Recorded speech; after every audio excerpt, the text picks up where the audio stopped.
ప్రియమైన దేవుని బిడ్డలారా, ఈ దినము వాక్యము, పోయిన వారం ఏమో వాక్యం మనం చూసాము ఆహారం బట్టి. కాబట్టి అది ఇంకను కొన్ని వాక్యాలు ఉన్నవి. కానీ ఈరోజు దేవుని కృపను బట్టి, ఆయన మందిరము కార్యాలను బట్టి మనం చూడబోతున్నాం. தேவ ஆலயத்திலே எப்படிப்பட்ட காரியங்கள் என்று இந்த தலைப்பிலிருந்து இன்றைக்கு நாம் பார்க்க போகிறோம். దేవుని మందిరము. హల్లెలూయా. చూద్దాము. మనం రాసిన అధ్యాయంలో 1 రాజులు 8వ అధ్యాయము 27వ వచనాన్ని మనం చూద్దాము. 1 రాజాக்கள் 8ஆம் அதிகாரம் 27வது வசனம். దేవుడు ఈ లోకమందు నివాసము చేయు మహాకాశములు సహితము నిన్ను పట్టజాలవు. నేను కట్టించిన హల్లెలూయా, నేను కట్టించిన ఈ మందిరము ఎలాగా పట్టును. ఆకాశ మహాకాశములు సహితము నిన్ను పట్టజాలవు. అవును కదండి. మన దేవాది దేవుడు గొప్ప మహనీయుడు. ఆయన పరాక్రమం కలిగిన దేవుడు, బలవంతుడైన దేవుడు. ఆయన వాక్యంలో ఇక్కడ చూస్తున్నాం, నిశ్చయముగా దేవుడు ఈ లోకమందు నివాసము చేయడు. వాక్యం రూఢిగా ఉంది కదండి. ఏముంది? చేస్తాడు అని ఉందా? చేయడు అని ఉందా? చేయడు. ఎందుకంటే ఆయన ఆకాశ మహాకాశంలో పట్టజాలనంతా పెద్ద దేవుడు. మీరు ఎప్పుడైనా వివరించిన ప్రార్థనలు చేస్తాము, ప్రార్థనలో వాక్యాలు అవి మనకు చాలా నెమ్మరు వేయాలా, హల్లెలూయా, అది వివరించాలా, అది అట్లా ఊహించాలా. ఆయన అంటున్నాడు, ఆకాశం నా సింహాసనం, భూమి నా పాదపీఠం. అప్పుడు ఆయన పాదమే ఈ పీఠ. ఈ లోకమంతా ఒక పీఠమే. పీఠం ఎవరి దగ్గర ఉంటుందండి? రాజుల దగ్గర ఉంటాయి. హల్లెలూయా. మన దేవుడు రారాజు, సైన్యములకు అధిపతి, యూద రాజా సింహము. హల్లెలూయా. ప్రియ దేవుని బిడ్డలారా, ఇక్కడ చూస్తున్నాము, ఆకాశ మహాకాశములో సహితము నిన్ను పట్టజాలవు. నేను కట్టించిన ఈ మందిరము ఎలాగా పట్టును. అంటే ఈ మందిరం సరిపోదు, ఆయన వచ్చి నిలబడ్డాడంటే. హల్లెలూయా.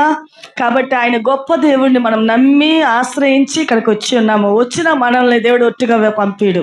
గొప్ప దీవెనతో, సమాధానంతో మనకి ఏ అవసరతలు ఖచ్చితంగా తీర్చబోతాడు. కానీ మనం వచ్చిన వాళ్ళ మీద హృదయాన్ని తెరిచి ఆయనకి మనం ఏమైతే అప్పగించాలో, మనం ఏదైతే జీవితంలో చేయకూడదో మనతో ప్రభు మాట్లాడుతున్నప్పుడు అవి మనల్ని అది విసిరి కొట్టాలా, తీసేయాలి. మన జీవితంలో తీసేసి దేవునికి ఇష్టలుగా ఉంటే ఖచ్చితంగా నువ్వు కోరినీయండి, దేవుడు నీకు ఇస్తాడు. ప్రైజ్ దలా. ఆయనకి ఇష్టం లేనివి మన జీవితంలో మనం ఒప్పగించి ఆయనకన్నీ మనం జీవిస్తూ అవి చేయకుండా ఉంటే ఖచ్చితంగా నువ్వు అడిగినది కోట్ల ఆస్తైనా నీకు ఇస్తాడండి. ఆయన అనుకున్నాడా? ఎవరు అనుకున్నాడా? ఎవరెవరో నేను కూడా అన్నా అని ఆయన భార్యనే సరిగ్గా చేయలేదు. అతను దేవుడి నిర్ణయము. ప్రైజ్ దలా. దేవుడి నిర్ణయము. ఈరోజు ఆయన ఎవరు? తమిళ ఆయన కూర్చున్నాడు. చాలా మంది భోజనాలు 5 స్టార్ ఆ హోటల్ ఈ హోటల్ నుంచి ఆర్డర్లు అంట, కానీ ఆయనే బాక్స్ పెట్టుకొని పోతున్నాడు. ఎప్పుడే ఒక మనిషికి హెచ్చింపు వస్తుందంటే మనం తగ్గించుకుంటూనే ఉండాలి. అప్పుడే మెట్టికి ఎక్కగతాం. కొంచెం డబ్బు వచ్చింది అనుకో, కొంచెం హోదాలు పెరిగాయంటే, కొంచెం ఏదైనా మన కష్టాలు తీరంటే, అబ్బో నన్ను పట్టలేరు అన్నట్టుగా విర్రవీగకూడదు. అందుకే సామెతల గ్రంథంలో ఏమంటుంది? గర్వం ఏం చేస్తుందంట?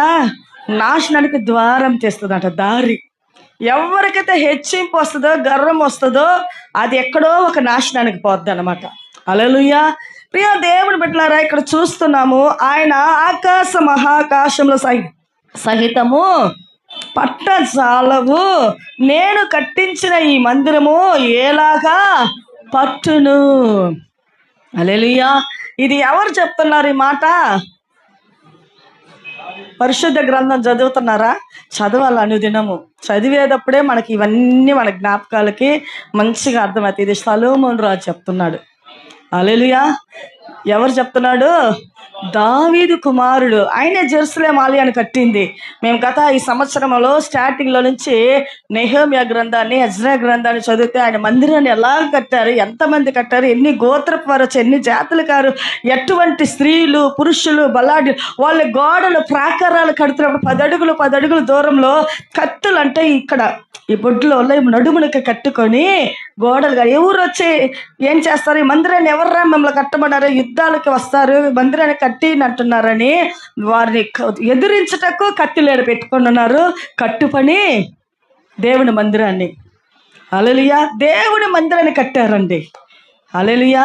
ఈరోజు మనం చూస్తున్న వాక్యంలో ఏమని చూస్తున్నామంటే ఆయన ఒక మందిరమును ఎలా కట్టాడు. ఆ తర్వాత కింద 28వ వాక్యము, అయినను యెహోవా నా దేవా నీ దాసుడనైన నా ప్రార్థనను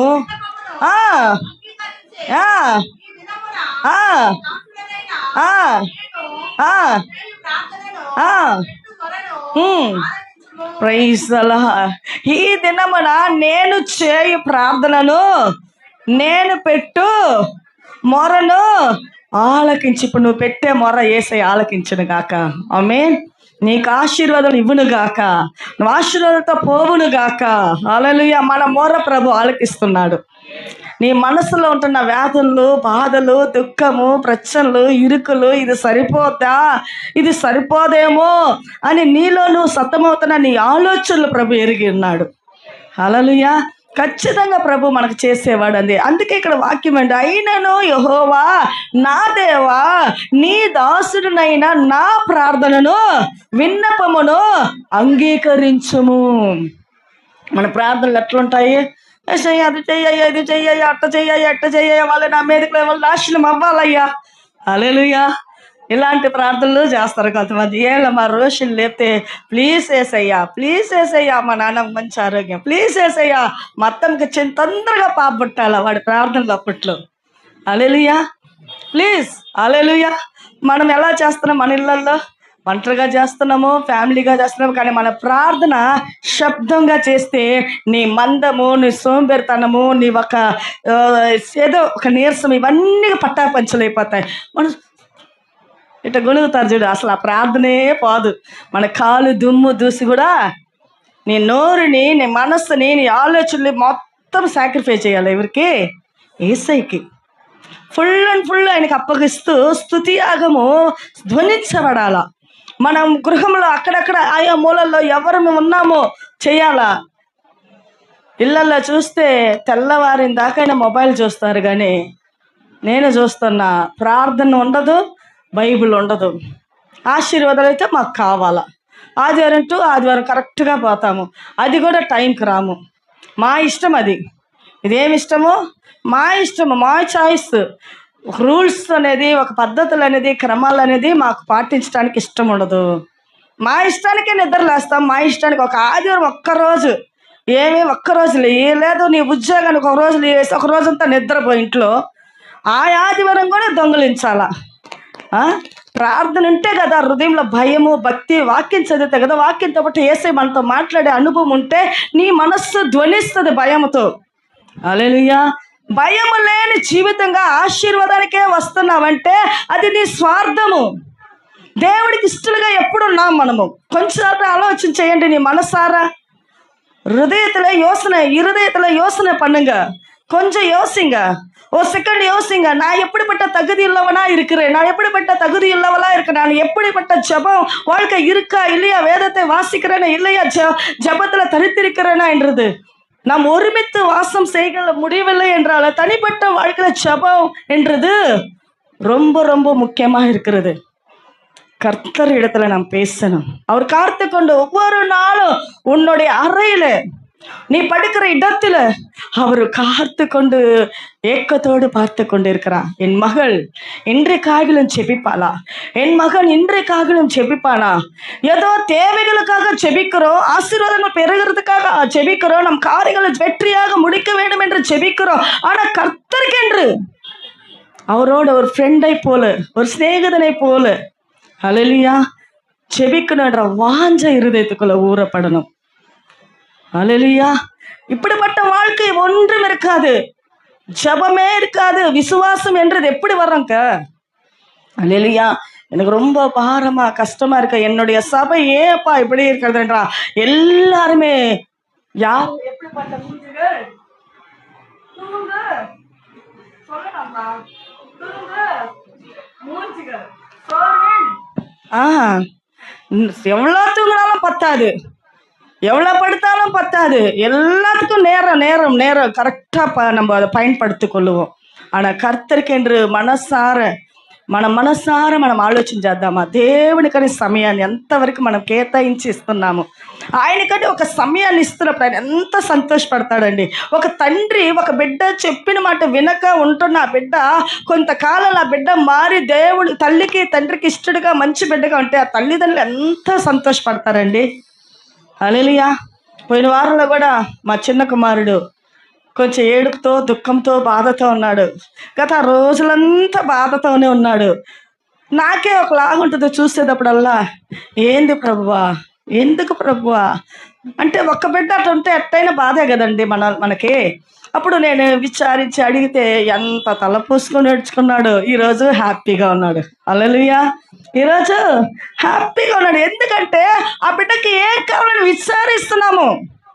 ఆ విచారించి మన వల్ల ఇది మనం చేస్తున్నాము. ఇట్లాంటి లోకంలో ఉన్న మనకే ఇంత అక్కర మన బిడ్డల మీద ఉన్నప్పుడు నన్ను సృష్టించిన దేవుడు నిన్ను నాశనం చేయాలన్నా, ఏడిపించాలన్నా, బాధ పెట్టాలన్నా అదేం కుదరదు. ఆయన ఆశీర్వదించాలనే ఉన్నాడు. కానీ ఆ ఆశీర్వాదానికి పోవటానికి మనమే అడ్డుకిచ్చుకుంటున్నాం. ఎందుకంటే సమయం అంతా ఎంతైనా గడుపుతాం అన్నిటికీ. కానీ దేవుడికి ఇచ్చే సమయము 2 నిమిషాలు. స్తోత్రం, ఆత్రం, ఆమేన్. ఏమంట ప్రార్థన? స్తోత్రం, ఆత్రం, ఆమేన్. ఇది షార్ట్ అండ్ స్వీట్ ప్రేయర్. ఎలా వస్తాయి ఆశీర్వాదాలు? కానీ ఇక్కడ చూస్తున్న వాక్యాలు ఏమంటున్నాడు? అంతా ఆయన మందిరాన్ని కట్టాడు, దేవుని ఆజ్ఞలను అనుసరించాడు, ఎంతో జీవితంలో దేవునికని చేసిన కార్యాలు ఉన్నాయి. అయినా ఆయన తన్ను తాను తగ్గించుకొని అంటున్నాడు, అయినను యెహోవా నా దేవా, నీ దాసుడునైన నా ప్రార్థనను విన్నపమును అంగీకరించి ఈ దినమున నీ దాసుడునైన నేను చేయు ప్రార్థనను ప్రైజ్ అలా. ఈరోజు ఒక తీర్మానానికి రండి. మనమందరం ఒక తీర్మానంలోకి రావాలా? అయ్యా, ఏది ఎట్టయినా నేను మొబైల్ కొని చూస్తున్నా, తెల్లవారిందాగా చూసినా విసుకుండదు. కానీ దానిలో నేను ఒక అరగంట నీకు ఇస్తాను. చూడు, అరగంట ప్రార్థన ఇచ్చి చూడు. దీంట్లో నీకు ఆశీర్వాదం వస్తుందా, దాంట్లో నీకు ఆశీర్వాదం వస్తుందా? అప్పుడు నువ్వు గెస్ చేస్తావు. ఏది కావాలని నువ్వు తీసుకుంటావు, అది నీకు యేసయ్య ఆశీర్వాదం. అయితే ప్రార్థనకి సమయాన్ని నువ్వు ఎంత కాటికి లోక పనులు, నీ జీవిత కార్యాలు, నీ ఇంటి కార్యాలు, నీ భర్త కార్యాలు, నీ బిడ్డల కార్యాలు, మొబైల్ కార్యాలు, నిద్ర కార్యాలు ఇవే పెట్టుకొని దేవుడికి సమయాన్ని ఇవ్వలేదంటే నేను బాగున్నట్టే నీకు నువ్వు అనిపిస్తుంది. ఎప్పుడో ఒక కష్టం తీరని బాధ వచ్చి పడిపోతుంది. జాగ్రత్త సుమా. లోకం పోతుంది, అన్ని బాగున్నాయి నువ్వు అనుకోవద్దు. దేవుని కోపాగ్ని, ఉగ్రత నీ మీదకి వచ్చిందంటే నువ్వు లేచి కూడా నడవలేని స్థితికి దేవుడు మారుస్తాడు. ప్రైజ్ దలా. చాలా జాగ్రత్తగా ఉండాలి. దేవుడు కరుణ కలిగినాడు, దేవుడు కరుణిస్తాడు, కనికరం కలిగిన దేవుడు అని ఎంత కాటికి జీవితాన్ని నాశనం చేసుకొని సంవత్సరాలు పోతున్నాయి, నెలలు పోతున్నాయి, వారాలు పోతున్నాయి, రోజులు పోతున్నాయి, గడియలు, నిమిషాలు, క్షణాలు పోతూనే ఉన్నాయి. కానీ ఒక్క రోజు నువ్వు అలా లెక్కిస్తున్నావా? ప్రైజ్ దలా. నీ జీవితంలో మేలు జరగాల, నేను అనుకున్నదే జరగాల, నాకు ఆశీర్వాదం కావాలా, నేను ఒక స్థాయికి నిలబడాలన్న ఆశ అయితే ఉంది. దేవుడికైతే ఇకపోతే నీకు ఎలా వస్తాయండి? హల్లెలూయా. మన సేవకులు ఈరోజు లేరు, మరణించి ఉన్నారు. DGS దినకరన్. ఎవరికంతా తెలుసండి? DGS దినకరన్ తెలుసా? తెలీదా? DGS దినకరన్. చూడండి వాక్యాలు మీద అందరు సెల్ ఫోన్లు అందరికి ఉన్నాయి, ఎవరికి లేవని చెప్పలేము. ఆయన వాక్యాన్ని పెట్టుకొని వినండి. హల్లెలూయా. ఆయన ఒక పెద్ద బ్యాంకులో పరిచర్య చేస్తానే, సేవ చేస్తానే 30 సంవత్సరాలు, 29 సంవత్సరాలు ఉద్యోగం చేశాడు. ఏం చేశాడు? 29 సంవత్సరాలు ఉద్యోగం చేస్తానే, సేవ చేస్తా ఉండి, ఆ ఉద్యోగం అయిపోయినాక, ప్రభు చెప్పేదాకుండి, ఆ ఉద్యోగం ముగించాక తుదకి సేవ చేసి చేసి చేసి చేసి ప్రాణం విడిచాడు. హల్లెలూయా. మిమ్మల్ని అలాగ చేయమంటలేదు. నాకు పని ఉంది అంటారు. ఆయన ఉద్యోగం నుంచి వచ్చాడంటే ఆ రూమ్ లేక గది లేకపోతే 5 గంటల సేపు మోకాళ్ళ మీద ఉంటాడు. ఎన్ని గంటల సేపు? నువ్వు వేసేది ఎన్నిసేపు? ఎంతసేపు? 2 నిమిషాలు, 1 నిమిషం కూడా ఫుల్గా వేయటానికి మన వల్ల కాదు. దేశాన్నే కదిలించాడండి, ప్రపంచాన్నే కదిలించాడు ఆయన. అలాంటి ప్రార్థన పరుడు యేసయ్య. ఎప్పుడు ఆయన చెప్పే వాక్యము ఒక అరగంట గంట లోపలే ఉంటుంది, కానీ ప్రార్థన ఎక్కువ సమయం గడుపుతాడు. అరగంట వాక్యానికి మందిరానికి వెళ్తున్నాడు, ఎక్కడైనా పరిచర్యకి వెళ్తున్నాడంటే గంటల సేపు ప్రార్థన ఉండాలా. మాకు ఉండాలా. అందుకే నేను రాత్రులు ఎక్కువసేపు ప్రార్థనలు గడుపుతా. హల్లెలూయా. ప్రియా దేవుని బిడ్డలారని ఎందుకు చెప్తున్నానంటే మందిరమును గురించే యేసయ్య వివరిస్తున్నాడు. అప్పుడు మనం ఎట్లా ఉండాలా? ఆయన మందిరములో ఏది కట్టినా నాకు పట్టజాలదనే దేవుడు నీకు ఆశీర్వాదం ఇయ్యాలంటే మనం ఎంత అర్హులుగా కనిపించాలా, అర్హత కలిగిన వారముగా ఉండాలా. ఆయన అందుకే అంటున్నా, నేను పరిశుద్ధుడిని, మీరును అపవిత్రులుగా ఉండుడి, రండి ఇస్తాను అంటున్నా. నేను పరిశుద్ధుని, మీరును நான் பரிசுத்த நீங்களும் பரிசுத்தமா இருங்கள். பரிசுத்தம் இல்லாமல் ஒருவனும் தேவனை முடியாதுங்க. పరిశుద్ధత లేనిది ఎవరునూ దేవుని దర్శించలేరు. ఆ దర్శిస్తేనే మనకు ఆశీర్వాదము. హల్లెలూయా. నువ్వు ఆ దర్శనంలోకి రావాలా? నువ్వు ఆయన దర్శించడానికి ఇప్పుడు వచ్చావు, ఆయన నిన్ను దర్శించి ఇవ్వాలంటే మన జీవితము, మన హృదయము పరిశుద్ధంగా ఉండాలి. అందుకే నేను రానులే మందిరానికంటే కాదు, నీ అనుదిన జీవితంలో నీకు ఎట్లాగైనా ఉండే, నీ జీవితం ఎటువంటివాడు అయినా కానీ రాత్రి కాలం మీద పండుకుంటున్నప్పుడు, ఉదయకాలంలో లేస్తున్నప్పుడు నువ్వు మోకరించి ప్రార్థన చేస్తాడు, ఆటోమేటిక్గా మెల్లిమెల్లిగా అంచనా దేవుడు నేను ఆశీర్వదిస్తాడు. హల్లెలూయా. నీ జీవితం మారుతుంది. నువ్వు ఎంత సమయం లోకానికి అన్నిటికీ నువ్వు ఇచ్చి దేవుడికి జీరోలో నిలబడ్డావంటే, నీ జీవితం జీరోలో నిలబడ్డాదంటే, ఎగ్జామ్లు అందరూ రాస్తున్నారు. క్లాసులో ఎంతమంది అమ్మ నీ క్లాసులో స్టూడెంట్సా? 42 మంది ఉన్నారు. ఈ అమ్మాయి 42 అనుకో, 2 లాస్ట్ సంఖ్య. అందరు మంచి మార్కులు తీశారు. ఇంకో ముట్ట తీసుకొని వస్తే ఎట్టుంటుంది? ఏడుపు వస్తుందా, బాధ వస్తుందా? తల్లిదండ్రులుగా ఎందుకు నువ్వు బాగా చదివేదని, ఏమైందని బాధపడుతూ వాళ్ళు విచారిస్తానే అంటారు, తిడతారు, కోపడతారు, అన్నీ అంటారు. ఆ అమ్మాయి లోపల బాధపడుతుంది. పరిస్థితులు కూడా మన జీవితంలో మందిరాలకు వస్తాము, ఒక్కొక్కరు హృదయాన్ని అప్పగిస్తారు, పాపాన్ని ఒప్పుకుంటారు, అన్నీ చేస్తారు, మంచి మార్కులతో హ్యాపీగా పోతారు. గుడ్డు తీసామంటే ఏమైపోద్ది? అలాగే జీరో పక్కన మన యేసయ్య ఒక్కడు మన పక్షాన ఉంటే, నువ్వు కోరినప్పుడు, నువ్వు ప్రార్థన చేసి దేవుడికి ఇష్టలుగా ఉంటున్నప్పుడు, ఆ జీరోకి 1 పక్కన, ఆ జీరో పక్కన 1 ఉంటే మంచి ఆశీర్వాదం అండి. హల్లెలూయా. జీరోని హీరోగా మారవాలంటే ఆ ఒక్కడైనా యేసయ్య మన జీవితంలో ఉండాలా. ఆమేన్. కాబట్టి మరొక వాక్యాన్ని చదువుదాము. మత్తయి రాసిన సువార్త 21వ అధ్యాయము 13వ వచనాన్ని చూద్దాము. மத்தேயு எழுதின சுவிசேஷம் 21ஆம் அதிகாரம் 13வது వచనத்தை ஒருவர் వాసిక கேட்போம்.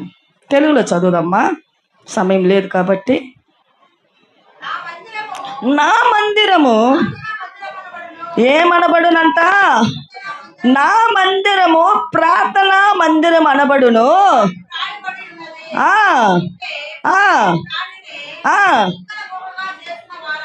Praise the lord. இது ஏங்கன்ட்ட தமிழ்ல ஒரே ஒரு வார்த்தை, இந்த வாசனத்தை வாசிப்போமா?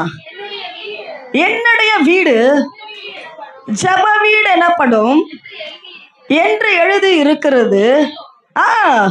இதை ఎన్న గుహయాకినీర్, కళ్ళ గుహయాకినీర్. ఇక్కడ చూస్తున్నాము, నా మందిరము ప్రార్థనా మందిరం అనబడును అని వ్రాయబడి ఉన్నది. అయితే మీరు దానిని దొంగల గుహగా చేసి ఉన్నారు.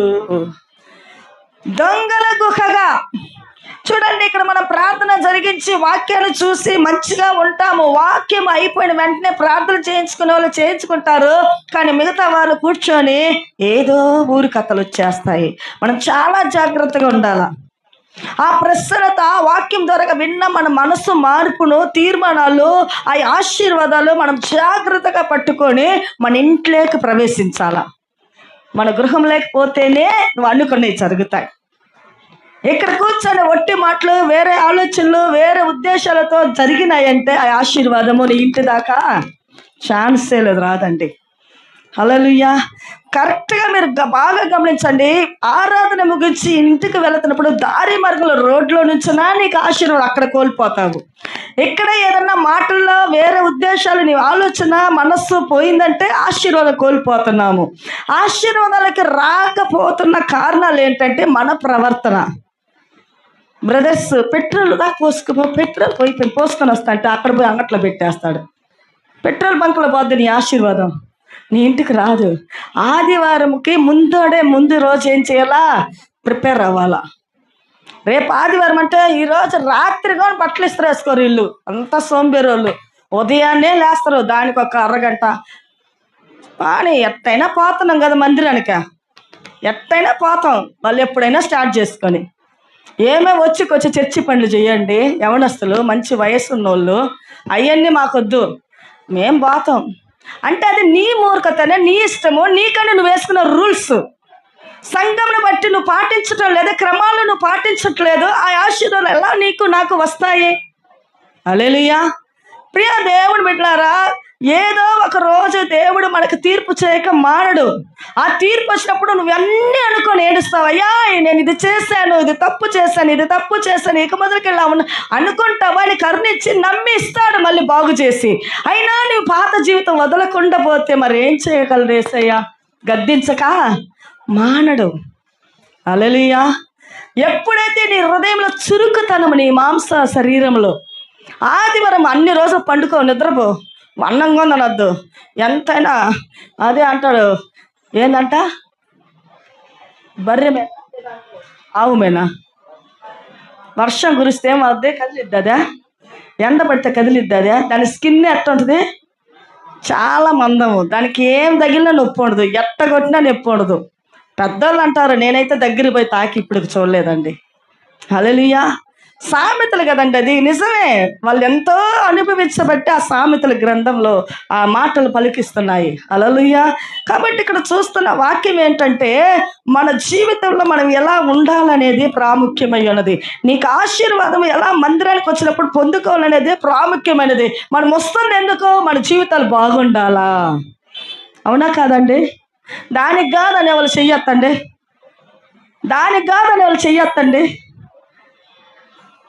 ఎవరు ఎత్తలేము. మనకు అందరికి ఆశీర్వాదాలు కావాలి. నిజం, మంచిదే, ఆశీర్వాదాలు కావాలని, మారు మనసు పొందాలని దేవుడు ఆశపడుతున్నాడు. హల్లెలూయా. కాబట్టి ఇక్కడ వాక్యంలో నా మందిరము, మరలా ఆ వాక్యాన్ని వచ్చానని చదువుదాము. ప్రార్థనా మందిరం అనబడును అని వ్రాయబడి ఉన్నది.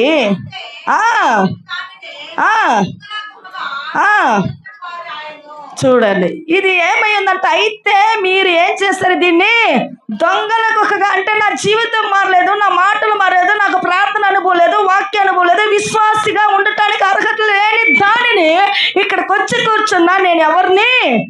ముసుగు వేసిన దొంగని. పైకి అందరికి మెచ్చుకుంటారు, లోపల నా హృదయము, నా కార్యాలు ప్రభు బహాటంగా ఎరిగి ఉన్నాడు. హల్లెలూయా. అవునా కాదండి? వాక్యం అదే కదా అర్థము.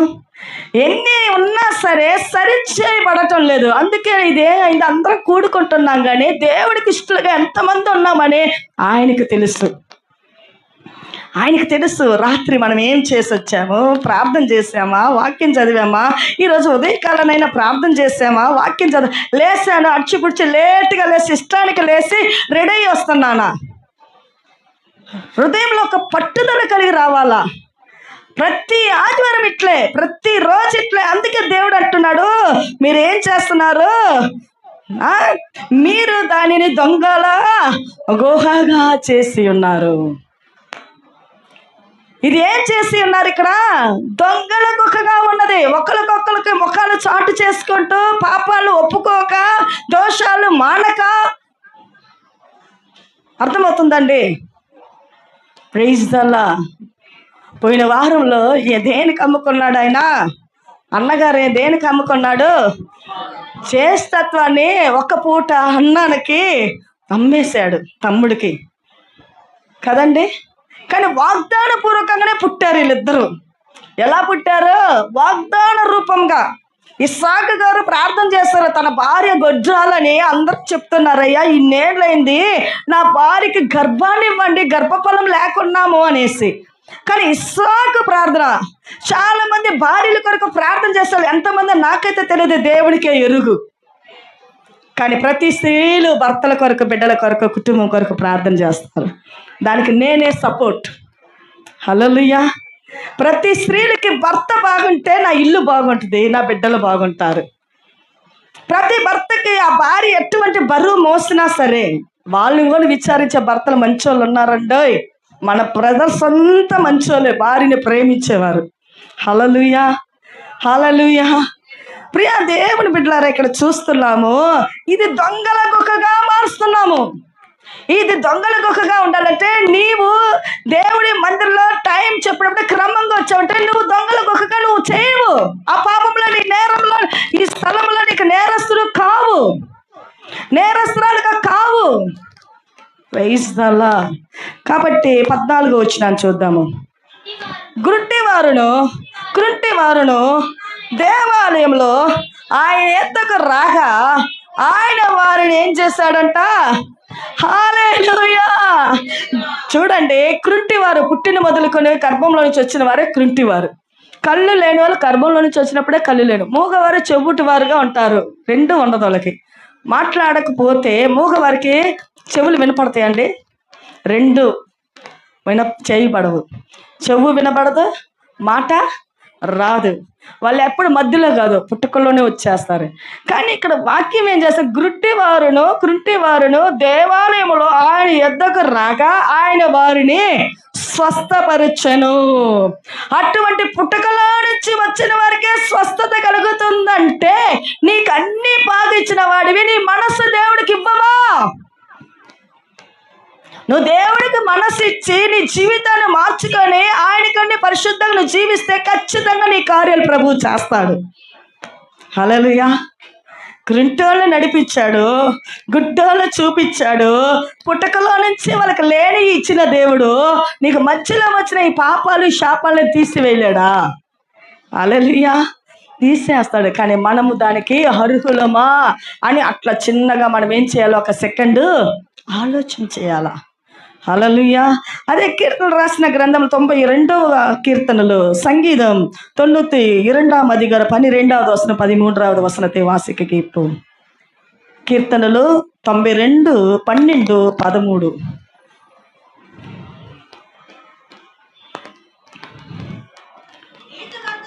నీతిమంతులు ఏమి వృక్షము వలె? ఖర్జూర వృక్షము వలె మువ్వమేయుదురు. లెబనోను మీద దేవదారు వృక్షము వలె వారు ఎదుగుదురు. నీతిమంతులు దేవుడి ఆజ్ఞకు, దేవుడి మాటలకి, దేవుడి వాక్యానికి వస్తున్నప్పుడు నువ్వు లోబడి విని నీ హృదయంలో అది దాచుకుంటే, నీ జీవితాన్ని మార్చుకొని ఆయన కొరకు జీవిస్తే నువ్వెవరివి? నీతిమంతుడివి, నీతిమంతురాలివి. ఎందుకంటే దేవుడి ఆజ్ఞని జీవితంలో అనుసరిస్తూ నడుస్తున్నాం కాబట్టి మనకి ఒక పేరు, దేవుడు మరలా ఒక బిరుదు అనమాట. అది విశ్వాసులమే, ఆత్మీయులమే, దేవుని బిడ్డలమే అనబడతాము. కానీ తర్వాత ప్రభు మనకు గొప్ప బిరుదు ఏంటి? నీతిమంతులు. అనీతిమంతులు కూడా ఉన్నారు, కానీ నీతిమంతులు అనేది పవర్, మనకు దేవుడిచ్చే ఒక మంచి ఒక కృప. హల్లెలూయా. అందుకే నీతిమంతులు ఖర్జూర వృక్షము వలె మోవేదురు. ఖర్జూర వృక్షం ఎలా ఉంటుందండి? అన్ని చెట్లలాగా పెరగదు, ఎక్కడంటే అక్కడ. అది కొండల మీద కూడా పెరగతాయి. లెబనోను పర్వతం కొనుకండి. హల్లెలూయా. ప్రియ దేవుడి బిడ్డలారా, ఇక్కడ మనం ఏం చూస్తున్నామంటే మనల్ని అలాగా దేవుడు మారుస్తాడు. అర్థమవుతుందా? నువ్వు దేవుడి మందిరానికి వస్తే నీతిమంతురాలుగా ఖర్జూర వృక్షం వలె మువ్వ వేస్తావు. హల్లెలూయా. దేవుడి మాటలకి లోబడి, దేవుడి మాటలు హృదయంలో దాచుకొని, దేవుడి మాటలు అనుదినము ప్రభువా ఈ దినం ఇలా మాట్లాడు. ప్రభువా నిన్నటి దినాన విశ్రాంతి దినం ఈ మాట చెప్పావు, ప్రభువా మొన్నటి దినాన ఈ వాక్యాన్ని చెప్పావు, మరి నేను ఏ రీతిగా ఉండాలా, ఎలా ఉండాలా, నాలో తప్పులేంటి, నాలో కొరతలేంటి, నేను ఎక్కడ నీకు దూరం అయ్యానని మనం అనుదినం ప్రార్థనలో సరిచేయబడాలా, వాక్యాన్ని పోల్చి చూసుకోవాలా. అప్పుడే నీ జీవితం సుఖమయ్యము, అప్పుడే నీ జీవితము, నీ పిల్లలు, నీ కుటుంబం ఆశీర్వాదకరము. ప్రార్థన విన్నానంటే విన్నాను, ఈ చెవులో విన్నాను, ఈ చెవులో వదిలేశాను, ఆ బైబిల్ తీసుకు అలమూలలో పెట్టాను, ఎప్పటిలాగా యథావిధిగా లోకం కొరకు, ఇంటి కొరకు, కుటుంబం కొరకు, భర్త కొరకు నాది నాది నాది చేసుకుంటూ దేవునికి ఇంత కూడా సమయం అయిపోతే ఆశీర్వాదాలు ఇంచు కూడా వస్తాయమ్మా. ఇది మనకేంటి సెంటర్? ఆవికుర్య training centre. ఇది ఎన్న సెంటర్? ఓరోరు సెంటర్ కంప్యూటర్ క్లాస్ కానీ, దానికి దీనికి ఎగ్జామ్లు కానీ, సెంటర్లు కానీ, ఇంగ్లీష్ నేర్చుకునే కోచింగ్ సెంటర్ అని అన్నీ ఉన్నాయి. இது எப்படிப்பட்ட சென்டர்? உன்னுடைய ஆவிக்குரிய வாழ்க்கையில செழிப்பாய் மாற்றுகிற ஒரு சென்டர், உன் குடும்ப தேவைகளுக்கு எல்லாவற்றையும் தருகிற ஒரு சென்டர், உன் வாழ்க்கையை மாற்றக்கூடிய ஒரு సెంటర్. హల్లెలూయా. ప్రియా దేవుని బిడ్డలారా, ఇక్కడ చూస్తున్నాము, ఏమని చూస్తున్నామంటే ఆయన అంటున్నది, ఖర్జూర వృక్షం వలె మువ్వ వేయుదురు, లెబనోను మీద దేవదారు వృక్షం వలె వారు ఎదుగుదురు. వారు ఎలా ఉంటారంట? వాళ్ళ డెవలప్మెంట్ అంచనా వాళ్ళకి ఏమైపోద్ది? కూర్చున్న కాడనే ఒక్కరవ తీసుకున్న ఒక స్థలము అంతవరకు ఆపడు, నిన్న ఇల్లు కట్టి స్థాపించడానికి తీసుకెళ్తాడు. హల్లెలూయా. నీ ఇల్లుని కట్టాడు. ఎక్కడ కడతాడు? ఇసుక మీద కట్టిన ఇల్లు, అది వానలు వచ్చాను, వరదలు వచ్చాను, ఆ ఇల్లు ఏమైపోవును? కూలిపోను. ఆయన బండ మీద కట్టబడిన ఇల్లు వానలు వచ్చినా వరదలు వచ్చినా ఇల్లు కూలదు. నువ్వు మార్చబడ్డావంటే ఖచ్చితంగా స్థిరపరచు, దేవుడు నీ పక్షాన్ని చేస్తాడు. హల్లెలూయా. కాబట్టి ఇక్కడ ఏమంటుంది? మీద లెబనోను మీద దేవదారు వృక్షముల వారు ఎదుగుదురు. ఎలా ఎదుగుతారు? బిడ్డ పుట్టిందే ఎదగాల. ఏళ్ళ మన ప్రత్యక్ష మీరు అందరూ చూస్తున్నారు, ఈ చర్చిలో ఒక చల్లారు ముద్దుగా ఉంటుంది హింగాశాలయంలో. ఆమె ఇప్పుడు ఏం చేస్తుంది? పట్టుకొని ఒక స్థలంలో పెడుతుంటుందా? నడవాల, తిరగాల. పండుకున్న పడకల పురిట్లాగే 2 సంవత్సరాలు 3 సంవత్సరాలు కన్న వారికి దిగులు, చూస్తే మనకి బాధ. అప్పుడు ఆత్మీయమైన జీవితంలో మారు మనసు పొందిన నువ్వు ఎదగాల. నీ జీవితం ఎదగాలంటే నువ్వు దేవుని మందిరంలో ఆజ్ఞలు అనుసరిస్తూ వాక్యాన్ని వింటూ దాని ప్రకారం నీ జీవితం పోతుంటే ఆయన ఎదిగేలాగా చేస్తాడు. నీ జీవితాన్ని అంచెనంచెనా డెవలప్మెంట్. ఈరోజు ఏం చేస్తావు? 40,000 జీవితమా, 30,000 జీవితమా? నీ జీవితంలో ప్రార్థన, విశ్వాసం, దేవుని వాక్యం చదివే అనుభవం, దేవునికని టైం ఇస్తూ ఉంటే నీ జీవితం 50,000కి లక్షగా మారిపోతుంది. అదే డెవలప్. నాకు మారాలా, నాకు ఇవ్వాలని సేవకులు కూడా మీ కొరకు ప్రార్థన చేస్తారు. మీ జీవితంలో ప్రార్థన, దేవుడి కొరకు జీవించే జీవితం మార్పు లేనిది నీకు దగ్గర ఉంటే దేవుడు మా ప్రార్థన ఆలకిస్తే, సేవకులు పాపం ప్రార్థన చేస్తున్నారని మా మీద ఆయన జాలే చూపిస్తాగా మీకు చేయాలంటే అపవాదు చడ్డుగోడగా నిలబడను. రైజ్దలా అపవాదు ఏం చేస్తుంది? సేవకుల ప్రార్థన ఆలకిస్తున్నావో చేయాలంటున్నావు ప్రభువా యేసు, కానీ అతను చూడు ఎట్లా ఉన్నాడు. ఈ టైంలో నీ సేవకులు ప్రార్థన చేస్తున్నారు, సంఘములంతా కూడుకున్నారు, ఈ సమయంలో ఆమె సీరియల్ చూస్తుంది, నువ్వేమో ఆశీర్వాదం ఇవ్వాలంటున్నావు అని మనయే ఎత్తి చూపిస్తుంది దేవునికి. ఏం చేస్తుంది? అప్పుడు యేసయ్య ఎంత బాధపడతాడండి మన గురించి. హల్లెలూయా. ప్రియ దేవుని బిడ్డలారా, ఇక్కడ చూస్తున్నాము వారు ఎలాగుంటారంట? మీ దేవదారు వృక్షం వల్ల వారు ఎదుగుదురు. అలాగే 13, యెహోవా మందిరములో నాటబడిన వారే వారు మన దేవుని ఆవరణములో.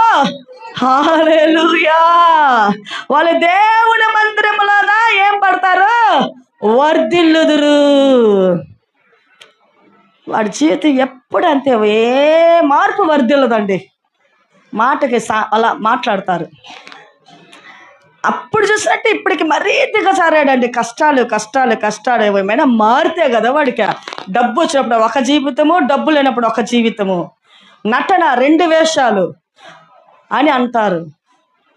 మనం మారు మనసులోకి దేవుని వాక్యం వింటున్నప్పుడు దేవుని ఇది ఆజ్ఞగా ఏదో ఆర్డర్గా నేను పెట్టలేదు, మన జీవితాలు బాగుండాలని ఆత్మదేవుడు మాట్లాడుతున్నాడు. హల్లెలూయా. ఆర్డర్ కాదు ఇది, పాస్టర్ ఆర్డర్ కాదు, సేవకుల ఆర్డర్ కాదు, దేవుడు మనందరితో మాట్లాడుతున్నాడు. ఆమేన్. కాబట్టి యెహోవా మందిరములో నాటనబడిన వారై వారు మన దేవుడి ఆవరణలో వర్ధిల్లుదురు. యెహోవా మందిరంలో నాటబడాల. మనము వచ్చాము పోయామంటే కాదు, ఇక్కడ మేము ఎన్ని విషయాలు డెవలప్మెంట్ అయ్యామో అనే దాన్ని బట్టి మీరు ఎట్లా డెవలప్మెంట్ అవ్వాలంటే విన్న వాక్యంలో ఆ సంఘంలో నాటబడిన వృక్షం వల్ల నిలబడాలా. హల్లెలూయా. చెట్టులాగా చేసుకుంటున్నారు పాస్టమ్మ పాస్టయ్య, అందరం చేయగలిగితే ఆ సంఘం ఇంకా వైభోగంగా జరుగునండి. హల్లెలూయా. కాబట్టి ఇక్కడ వాక్యం చూసాము. మరొక వాక్యానికి వెళ్దాము. కీర్తనలు రాసిన గ్రంథము 23:6 చూద్దాము. అదే సంగీతం 23:6 కడసి వసనం. నేను బ్రతుకు దినములన్నీ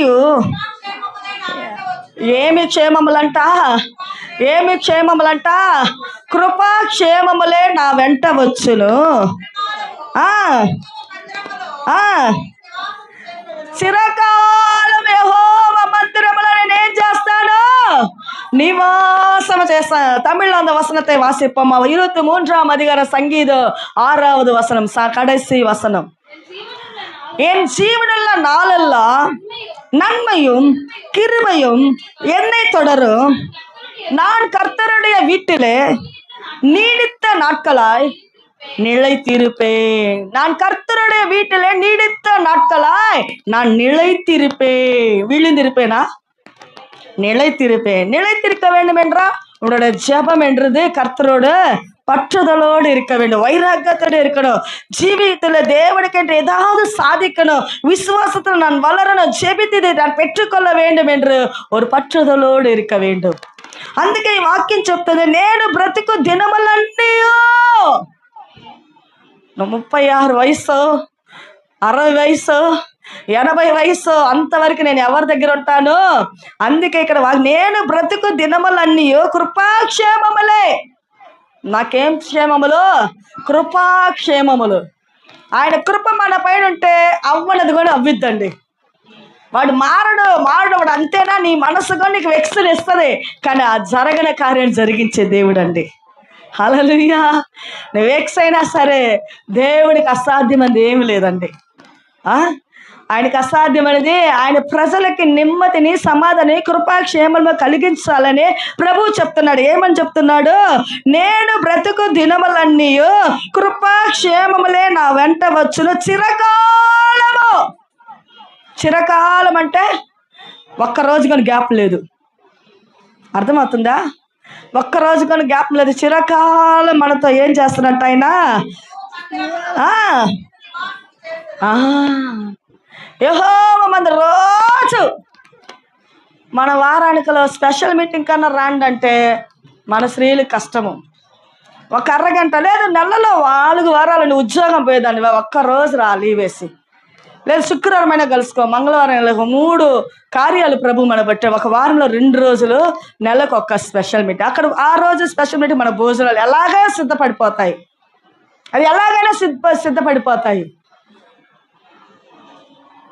అయితే ఇక్కడ వాక్యం అంటే చిరకాలం అంట. ఏం కాలము? చిరకాలము యెహోవా మందిరంలో నేను నివాసము చేసింది. అలాగా చిరకాలం యెహోవా మందిరంలో నివాసం చేసింది ఎవరని పోయిన వారం మొన్న మేము ఒక స్పెషల్ మీటింగ్లో విన్నాము. ఆమె ఎవరు? హన్న. ఆమె ఎవరు? ఒక్కసారి ఆ వాక్యాన్ని చూసుకుందామా. లూకా రాసిన సువార్త, லூக்கா எழுதின சுவிசேஷம் 2ஆம் அதிகாரம் 36வது வசனத்தை யாவரும் பைபிள் திறந்து பார்த்து வாசிப்போம்.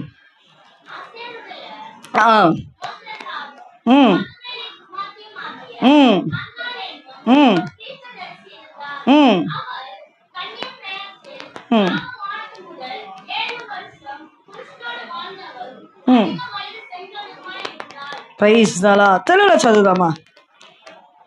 చదువుమా. లూకా 2:36.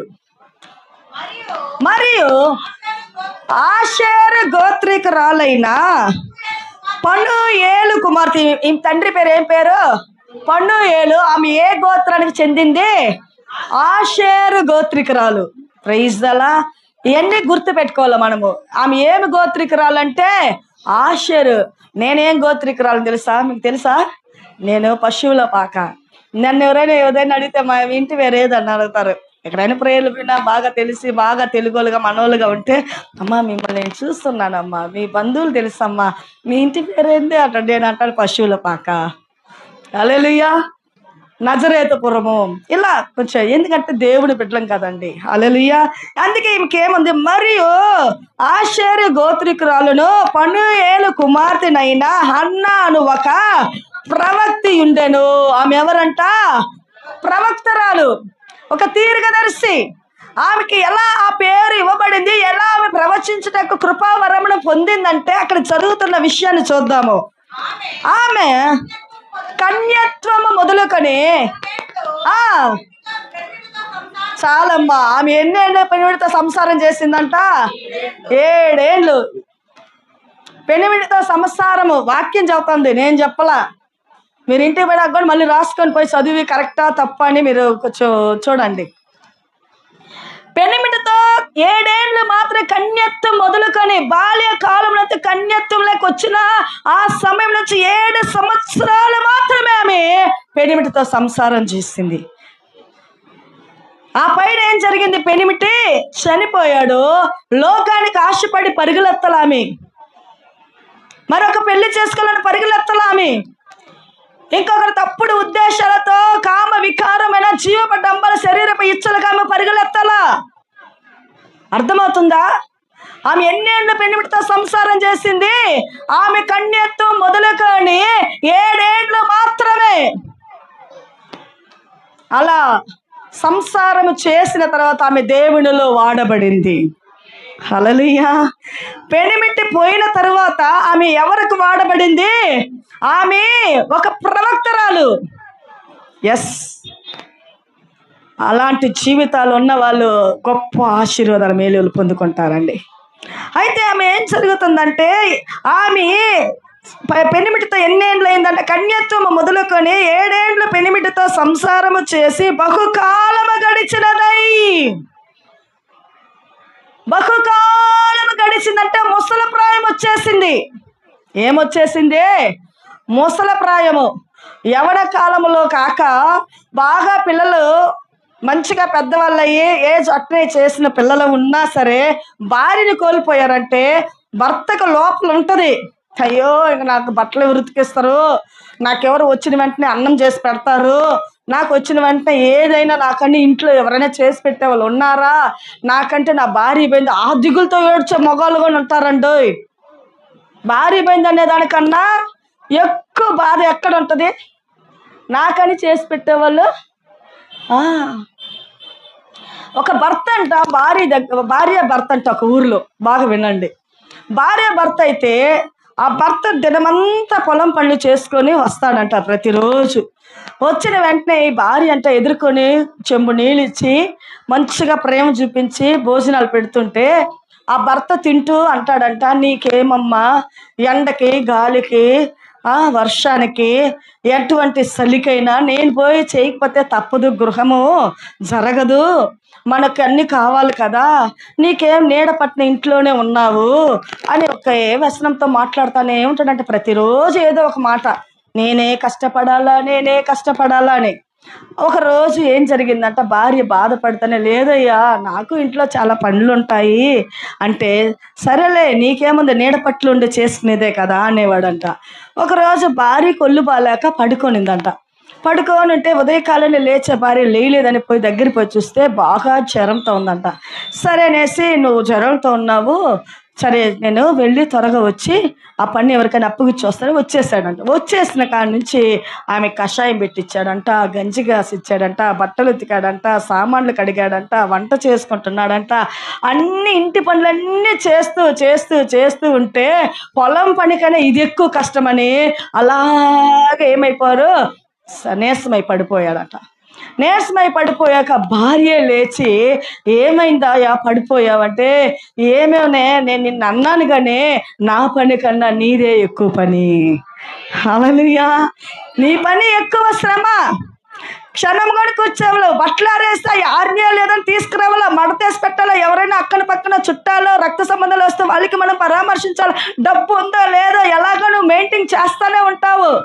ఇవన్నీ కొన్ని నీ బాధ్యతలు.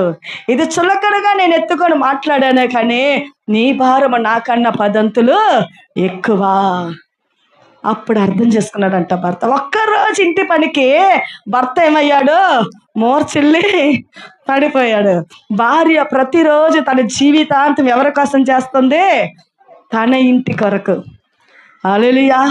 ఆ తల్లినే ఎదిగిన పిల్లలు కూడా ఒక్కొక్కసారి అంటారు, నువ్వేం చేసి మమ్మల్ని పెంచావు. ఆ మాట, చూటిపోటు మాటలకి హృదయం నలిగిపోద్ది. బిడ్డలు బాగుండాలని తల్లి కోరిద్ది. అదే తల్లిని అనేవారు లేస్తారు. ఒకరోజు ఆమె తల్లిగా మరి ఆ బిడ్డలు పెరిగినప్పుడు ఆమెను అన్నప్పుడు ఆ నొప్పి ఏందో ఆమెకు అర్థమవుతుంది. అది బ్రదర్ అయినా సిస్టర్ అయినా. హల్లెలూయా. ప్రియా దేవుని బిడ్డలారా, తల్లిదండ్రులు చులకన చేయకూడదు. ఆమేన్. కాబట్టి ఇక్కడ చూస్తున్న వాక్యములో ఆషేరు గోత్రికల ఎవరంటామే, ఒక ప్రవక్తరాలు. ఆమె ఏం చేస్తుందంట, ఇక్కడ వాక్యంలో చూద్దాము. పెనిమిటితో సంసారము చేసి బహుకాలము గడిచినదై, అంటే ఆమెకి ఏమైంది, ఆమె వృద్ధాప్యం వస్తుంది. ఆ తర్వాత కింద 84 సంవత్సరములు ఏమై ఉన్నదంట, విధవరాలయ్యుండి దేవాలయము విడువక ఉపవాస ప్రార్థనలతో దేవాలయం విడవక రెయ్యం పగలు సేవ చేస్తూ ఉన్నది. ఈరోజు భర్తలకు భార్య లేరంటే చెయ్యాలా అంటారు. అక్కడ పక్కన వారి బంధువులు అన్నారు, నీ కోసం కాదురా, ఆ పిల్లల కోసం రా, పిల్లలకైనా అంత అన్నం వండి పెడతా, నీ వచ్చాక నీకు బట్టలు పెడతా, అంత అన్నం. ఏమో ఆమె నీకు సొంత భార్య, ముందు భార్యలా కాదు అని ఏదో నచ్చ చెప్పి చేసేస్తారు. లాస్ట్కి వచ్చిన భార్య బిడ్డల్ని చూడదు, భర్తకి నువ్వు 2వ వాడివే కదా. ఎవరివి? నువ్వు 2వ వాడివే కదా. కానీ ఏది ఎలాగైనా సరే కొంతమంది భార్యలు భర్త అంటే దేవుడిగా కొలుస్తారండి. హల్లెలూయా. భర్తే నా సర్వస్వము. ఎవరు? నా భర్తే నా ప్రాణము. ఆమేన్. నా భర్తే నాకు ప్రాణము. ఎంత దాచుకున్నా, ఎంత చేసినా, ఎంత కష్టపడినా డబ్బు రూపాయి కూడా తనకన్నీ స్వార్థంగా ఖర్చు పెట్టదండి. ఆ భార్య ఏం చేస్తుంది, నా భర్త తినాలా, నా బిడ్డలు తినాలా, నాకంటూ నా బిడ్డలు బాగుండాలా, నా కుటుంబం బాగుండాలా, ఎనీ టైం కష్టపడుతుందండి ఆ స్త్రీ. భర్తలు కూడా కష్టపడతారు, ఎనీ టైం కష్టపడతారు. కానీ లోకంలో జరుగుతున్న విషయాలు అంటే ఈమె విధవరాలు కదండి. హల్లెలూయా. ఈమె విధవరాలు రెయ్యం పగలు ఎవరిని విడవక ప్రార్థన చేసింది, యెహోవా మందిరాన్ని. ప్రైజ్ దలా. ఈరోజు రాండమ్మ అయ్యగారు ఇప్పుడు కూడా కొంచెం ముందుకు కూడా చెప్పారు, బ్రదర్స్ గుడికి ఉంది బేస్తవారము. ఎన్ని డేట్ అప్పుడు? 21. హల్లెలూయా. 21వ తేదీ రాగలిగితే రండి రండి రండి అంటారు. ఎవరు మనోళ్ళు రారు, ఎక్కడి నుంచో వస్తున్నారు. పట్టాభిరాము, ఆవిడి అని ఇంకెక్కడెక్కడి నుంచో ప్రాంతాల నుంచి వస్తున్నారు. హల్లెలూయా. కాబట్టి ప్రియా దేవుని బిడ్డలారా, ఇక్కడ చూస్తున్న వాక్యం ఏంటంటే, ఆమె ఎవరు? అన్నాలు దేవుని మందిరాన్ని ఏం చేసిందంటే విధవరాల ఇండి దేవాలయం విడువక ఉపవాస ప్రార్థనలతోనూ రెయ్యం పగలు సేవ చేస్తూ ఉండేను. హల్లెలూయా. ఎంతో మంచి కార్యాలు ఆమె చేస్తూ వచ్చింది. లాస్ట్గా ఒకే ఒక వాక్యం, యేసయ్య 56వ అధికారం 7వ వచనத்தை வாசிக்க கேட்போம்.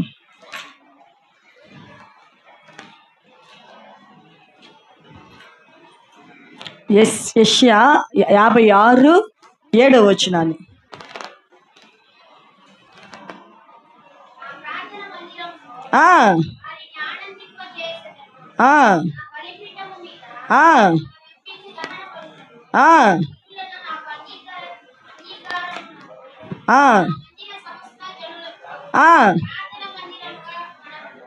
ప్రైజ్ అలా. ప్రియ దేవుని బిడ్డలారా, ఇక్కడ వాక్యం చూస్తాంలో, నా ప్రార్థన మందిరంలో వారిని ఆనందింప చేసేదను, నా బలిపీఠం మీద అర్పించు దహన బలులను నాకు అంగీకారములగును, నా మందిరము సమస్త జనులకు ప్రార్థనా మందిరము అనబడును. ప్రైజ్ అలా. ఇది సమస్త జనులకు ఇది ప్రార్థనా మందిరము. దీంట్లోకి నువ్వు రాకూడదు, నేను రాకూడదు, అలా ఇలా ఏది చెప్పకూడదు. అందరికీ ప్రార్థన మందిరం ఇది. హల్లెలూయా. కాబట్టి ఇక్కడ ఏం వాక్యం వింటున్నామంటే, ఇది ఎవరికంట? నాకు ఏమైపోయింది? నా మందిరము సమస్త జనులకు ప్రార్థనా మందిరము. హల్లెలూయా. ఆషేరు గోత్రికురాలు ఎక్కడుండి ప్రార్థన చేసి సేవ చేసింది? మందిరంలోనే. రేమొగలు ఇంటికే పోయినది కాదండి. హల్లెలూయా. ఆమె ఇంటికే పోయింది కాదు. మనకు స్పెషల్ మీటింగ్కే రాండి ఒక్కరోజు అంటే కష్టపడతాము. దూరం కదా, దూరపోళ్ళైనా వస్తున్నారు, దగ్గర వాళ్ళు రావట్లేదు. హల్లెలూయా. అలాగే 1 తిమోతి 3:15 చూద్దాం. 1 తిమోతి 3:15 వాసిపు.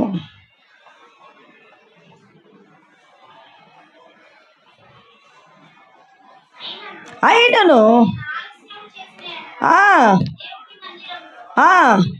అనగా జీవము గల దేవుని సంఘములో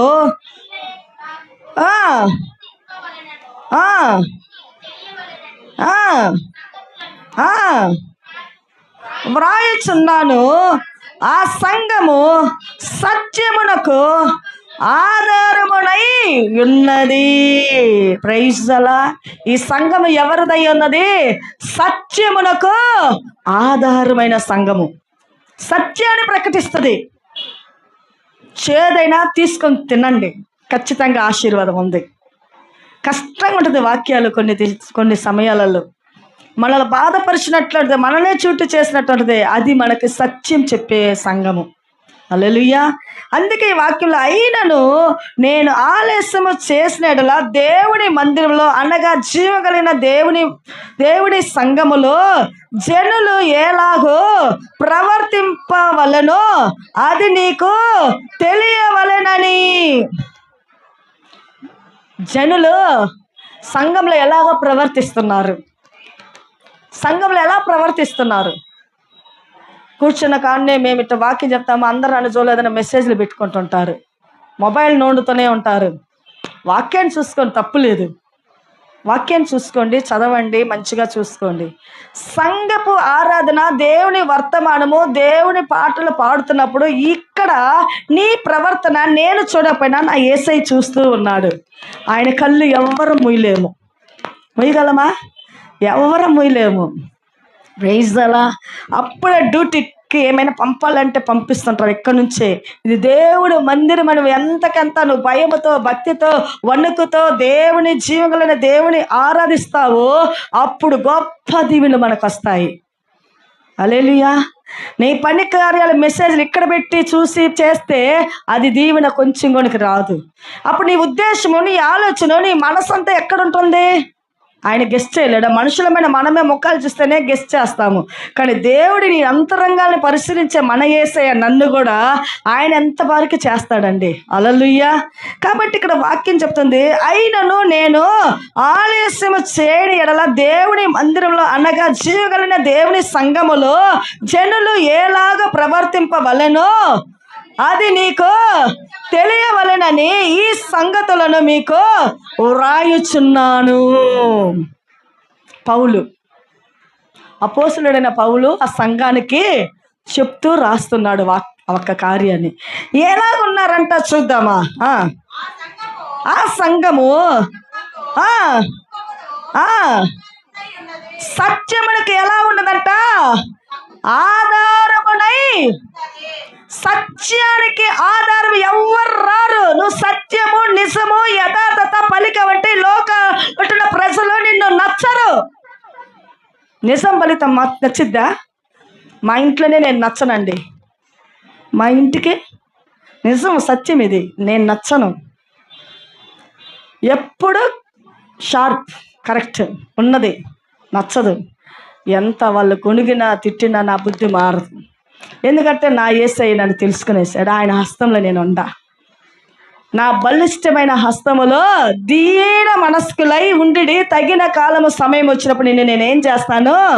హెచ్చిస్తాను. ఎవరు నిన్ను నిందించినా, అవమానపరిచినా, వేదనపరిచినా, దుఃఖపరిచినా, ఏడిసినా, నిన్ను ఎంత మాట్లాడరాని మాట్లాడి అన్నా సరే నువ్వు ఆయన బలిష్టమైన హస్తంలో నువ్వు ఉండు. ఒకవేళ ఈ లోకంలో చూడలేక ఉండి నువ్వు మరణించినా సరే నిత్య నివాసమైన పరలోకంలో యేసయ్య మనల్ని తీసుకెళ్తాడు. హల్లెలూయా. ఈ లోకం నిన్ను త్రోసి వేసినా, నెట్టి వేసినా, నీ వారే నిన్ను నిందించినా, నిన్ను నమ్మిన వారే నిన్ను ద్రోహము చేసినా, ఈ లోకమంతా విషము, లోకము మాయ, కానీ దేవుడు గొప్పోడు. చాలు నా బిడ్డ నువ్వు జీవించింది, నలిగింది చాలు. దరిద్రుడైన లాజరు ఏమైనా సుఖమైన జీవితం అనుభవించాడా? ఆయన కూడా కురుపులతోనే ప్రతిరోజు గేటు వాకిట ఆ కుక్కలు తింటున్న ఆ చెత్త కుండీల దగ్గర కూర్చొని ఉన్నాడు. ఎవరు? దరిద్రుడైన, ఆయన పేరే దరిద్రుడైన లాజరు. ప్రతి దినము రాజుగారు వెళుతున్నాడు, వస్తున్నాడు, సుఖమయంగా ప్రతిరోజు విందు వారి ఇంట్లో. ఏంటంటే రాజుగారి ఇంట్లో ఏం విందు? ప్రతిరోజు వైభోగంగా మంచి మంచి వస్త్రాలు వేసుకున్న ధనికులంతా, పేరు ప్రఖ్యాతులు పొందిన వారే ఆ దారిలో వెళ్తుంటారు. ఆ దారి వెమ్మట కూర్చొనట చెత్తగుండి దగ్గర కురుపులతో నిండిపోయి ఆ కుక్కలు వచ్చి నాకుతున్నాయి. చిలకి గీరుకోలేక చాలా బాధతో కూర్చొని ఉన్నాడు. ఆకలి ఒక పక్క, ఏంటండి ఆకలి ఒక పక్క. ప్రతిరోజులు తిని మిగిలి ఆ పళ్ళ కింద పడుతున్నాయి చూడండి, టేబుల్ కింద ఆకుల్లో నిండిపోయి ఉంటాయి చూడండి, అవి తీసుకొచ్చి వేస్తే అవి తింటూ ఉన్నాడు. తన జీవితాన్ని గడుపుకుంటున్నాడు. కానీ వెళ్ళేటప్పుడు, పోయేటప్పుడు, వస్తున్నప్పుడు ప్రతిసారి కనిపిస్తాడు ఈ రాజుకి. ఎవరు? ఈ దరిద్రుడు లాజరు. ఆ లాజరు అతను ఎందుకు అలా కూర్చున్నాడు? ఒక రోజైనా మంచి ఆహారం పెట్టండి అని చెప్పచ్చు ఈ రాజు. ఈయనెవరు? ధనవంతుడు. కానీ ఒక్కరోజు కనుక ఆ దీనుణ్ణి విచారించినోడు కాదండి. తర్వాత లాజరు మంచిగా అయ్యి, ఆరోగ్యవంతుడిగా అయ్యి, బాగా అయ్యాడన్న వాక్యం లేదు. చివరికి ఏమయ్యాడు? ఆ చెత్త కుండి దగ్గరే ప్రాణం విడిచాడు. ప్రాణం విడిచి మరణించినా సరే ఏ మానవులు, ఏ ఒక్కరు వచ్చి విచారించి శవాన్ని భూస్థాపన చేయాలని ఆలోచించిన వారు, అలా కనికరం చూపించిన వారు ఎవ్వరూ లేరు. ఆకాశం నుంచి యేసయ్య చూస్తూ ఉన్నాడు. ఈ ఒక శవాన్ని ఎవరు పాతి పెట్టే వాళ్ళు రాలేదు దగ్గరికి, అని యేసయ్య దేవదూతలు పంపాడండి. హల్లెలూయా. ఎవరు పంపాడు? నీ కోసము దేవదూతలు పంపిస్తాడు యేసయ్య. నువ్వు వెళుతున్న ప్రతి మార్గంలో నా బిడ్డ వెళుతున్నాడు, దేవదూతలకు ఆజ్ఞాపిస్తాడు, వెళ్ళండి, నా బిడ్డ వెళ్తున్నాడు, ఉద్యోగం కరికి వెళ్తున్నాడు, ఏదో ఒక కార్యం ఏదో ఉంటుంది మీకు. వెళ్తున్నప్పుడు యేసయ్య దేవదూతలకు ఆజ్ఞ ఇచ్చి పొమ్మంటాడు. అతనికి ఏం చేయకూడదు? ఎవరు అపాయం తీసుకురాకూడదు. ఒక చిన్న రాయి కూడా కాలుకి తగలకూడదు. మీరేమాత్రము నా బిడ్డను భద్రంగా తీసుకురావాలా. ఎవరికి ఆజ్ఞయిస్తాడు యేసయ్య? దేవదూతలకి. అలాగే ఈ దరిద్రుడైన లాజరు చనిపోయాడు. యేసయ్య దేవదూతలను పంపి ఆ శరీరాన్ని, ఆ ఒక శవాన్ని పరలోకానికి తీసుకెళ్ళాడు. హల్లెలూయా. ఎక్కడికి తీసుకెళ్ళాడు? పరలోకానికి. ఎక్కడున్నాడు? అబ్రహాము ఒడిలో విశ్రాంతి పొందుకుంటున్నాడు. ఒకరోజు రానే వచ్చింది ధనవంతుడికి ఒక మరణము. ప్రతి మానవులకి మరణము తప్పదు. ఖచ్చితంగా జన్మించావంటే, ఒక పుట్టుక ఉన్నదంటే మరణము జీవితములో. ఒకరోజు వచ్చింది, ఆ ధనవంతుడు మరణించాడు. ధనవంతుడికి ఆ పైకి వెళ్ళినప్పుడు అగాధ ఆ ఒక అగ్నిగుండానికి అర్హుడు అవుతున్నాడు. అక్కడ పండ్లు కొరుకుట, ఏడుగుట, వాళ్ళు అలా ఉంటుంటే ఇవన్నీ చూసి ధనవంతుడు భయపడుతూ ఉన్నాడు. అయ్యో, నేను సుఖభోగంగా, ఎంతో వైభోగంగా, ఎంతో మంచి వస్త్రాలు, విలువైనవి, మంచి ఆహారం భుజించాను, మంచి సెంట్లు కొట్టాను, ఎంతో బాగున్నాను, ఈరోజు మండుచున్న అగ్నిలో నేను ఉండాలనా అని ఇలా ఆలోచించి తేరి చూస్తే అక్కడ ఎవరున్నారు? దరిద్రుడైన లాజరు. ఆ లాజరు చూసిందే ఆశ్చర్యం కలిగింది ఇతనికి. ఈడెవరు? నా ఇంటి వాకిట గేటు అక్కడ ప్రక్కలో కూర్చున్నవాడు కదా, భిక్షం అడుగుతున్న ఈ దరిద్రుడు కదా, కురుపులతో నిండిపోయిన లాజరు కదా, ఇతనికి మంచి స్థలమా, నేను అంత సుఖభోగంగా ఉన్నా, నాకు మాత్రం ఎందుకు ఇటువంటి స్థలము అని చింతపడుతూ ఉన్నాడు. అప్పుడు అయ్యా తండ్రి అయిన అబ్రహామా, కొంచెం అలా లాజరును పంపయ్యా, నా నాలుక కాలిపోయి మంటతో ఒక్క చెట్టు నీళ్ళు ఆ వేలుతో తడిపి నా నాలుకని తాకును అంటే అక్కడ ఆయన చెప్తున్నాడు, దేవుడు మీకు మాకు మధ్యలో అగాధమైన అగ్ని, మేము ఇటు వాళ్ళం అటు రాకూడదు, అటు వాళ్ళు ఇటు రాలేరు. నువ్వు ఎంత మందిరానికి నీ మనసును మార్చుకోక, ప్రార్థన చేయక, వాక్యము చదవక, నీ జీవితాన్ని మార్చుకోకపోతే నీ జీవితం ఆశీర్వాదం అనేది ఖచ్చితంగా రాదు అని సత్యాన్ని చెప్తున్నాడు దేవుడు. సత్యముకు ఆధారమైన సంఘం ఇది.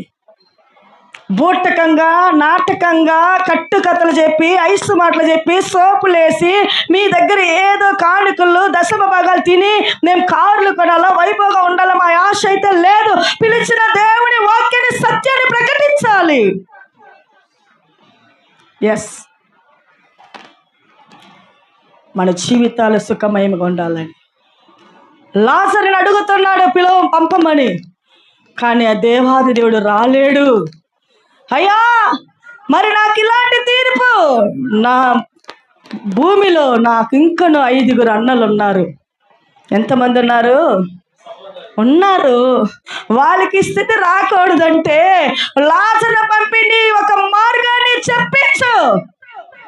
అప్పుడు దేవుడు అంటాడు, లాజరు లాంటి ప్రవక్తలు, లాజరు లాంటి దేవుడి బిడ్డలు, లాజరు లాంటి ప్రసంగం చేసే బోధకులు లోకంలో చాలా మంది ఉన్నారు. వాక్యాన్ని నీ మారు మనసు పొందితే ఆ నరకాన్ని తప్పిస్తాను. హల్లెలూయా. మారు మనసు రావాల. వాక్యాన్ని వింటే, వాక్యాన్ని వింటాము, మారు మనసు లేదు, వాక్యాన్ని వింటాం, మారు మనసు లేదంటే చాలా కష్టం అండి. ఈరోజు మనకు బాగుండొచ్చు, ఎప్పుడు వచ్చి మన ఇంటి మీదకి, మన మీదకి ఉగ్రత వచ్చినో, దేవుని కోపం వచ్చినో ఎవరు అది వివరించలేమండి. హల్లెలూయా. కాబట్టి ప్రియా దేవుడి బిడ్డలారా, ఇక్కడ చూస్తున్న వాక్యం ఏంటంటే, అయినను నేను ఆలస్యము చేయని ఎడల దేవుని మందిరంలో, అనగా జీవం కలిగిన దేవుని సంఘములో జనులు ఎలాగ ప్రవర్తింపవలెనో అది నీకు తెలియవలెనని ఈ సంగతులు మీకు రాయుచున్నాను. ఆ సంఘము సత్యమునకు ఆధారమునై ఉన్నది. ఈ సంఘము ఆ రోజు అక్కడ తిమోతి ఉన్నాడు సంఘాన్ని నడిపిస్తూ. అప్పుడప్పుడు అపోస్తలుడైన పౌలు వెళ్తున్నాడు, అప్పుడు బోధిస్తున్న వాక్యాలు ఇవి. ఈ సంఘం ఎలా ఉండాలా? సత్యమునకు ఆధారమై ఉండాలా, సత్యాన్ని ప్రకటించాలా. ప్రైజ్ అలా. కాబట్టి ప్రియా దేవుని బిడ్డలారా, ఈ సంఘంలో లాస్ట్గా ఒకే ఒక వాక్యాన్ని చదివి మనం ముగిస్తాలని నేను ఆశిస్తున్నాను. 134 అధ్యాయం కీర్తనలు 134 1వ వచనాన్ని చూద్దాము. లాస్ట్గా ఒకే ఒక వాక్యం. 134 సంగీతం 1వ వచనం.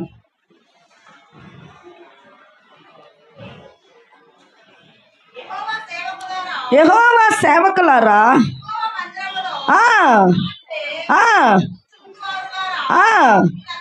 మీరందరూ ఎవరిని సన్నిధించాలంట? యెహోవాని. యెహోవా సేవకులారా, యెహోవా మందిరంలో రాత్రి నిలుచువారులారా, మీరందరూ ఎవరిని ఆరాధించాలా? ప్రైజ్ అలా. రాత్రి కాలం ప్రార్థన పెట్టినా రారు. ప్రైజ్ అలా. వేకువ కాలంలో ప్రార్థన పెట్టిన వాగ్దానాలు ఆరాధన అంటే రారు. రాత్రి ఎందుకు పెట్టారు? ప్రశ్నలు వేస్తాము, కానీ మనం చేస్తున్నామా? ఒకరు వస్తే ఇంకొకరు వస్తారు, ఇంకొకరు వస్తే ఇంకొకరు, వచ్చిన వాళ్ళు ఏం చెప్పాలి, ఏం పోయిన వాళ్ళ వాగ్దాన ఆరాధనకు వచ్చాను, దానివల్ల నాకు ఇలాంటి ఆశీర్వాదం, మీరు రండి, వచ్చి చూడండి, దేవుడు ఎంత గొప్ప కార్యాలు చేస్తున్నాడో మనం చెప్పాలా, రప్పించాలా. హల్లెలూయా. అది ఉండదు. ఇక్కడ ఏం జరుగుతుంది? యెహోవా సేవకులారా, యెహోవా మందిరంలో రాత్రి నిలుచువారులారా, మీరందరూ యెహోవాను స్తుతించుడి. కింద ఆ ప్రైజ్ అలా పరిశుద్ధ స్థలము వైపు మన చేతులు ఏం చేయాలా? ఎత్తి యెహోవాని మనం ఏం చేయాలా? స్తుతించాలా. తర్వాత కింద ఆ ఆ ఆ ఆ హల్లెలూయా. భూమి ఆకాశం సృజించిన యెహోవా సియోనులో నుండి, సియోన్ అంట పరలోకంలో నుంచి మనము చేతులెచ్చి ఆయన స్తుతిస్తూ మహింపరిస్తూ ఆరాధిస్తుంటే ఆయన సియోను నుండి మనల్ని ఆశీర్వదిస్తాడంట. ఆమేన్. చేతులెత్తి మనమందరం నిలబడి ఆరాధన చేద్దామా? Hallelujah. Thank you mighty God.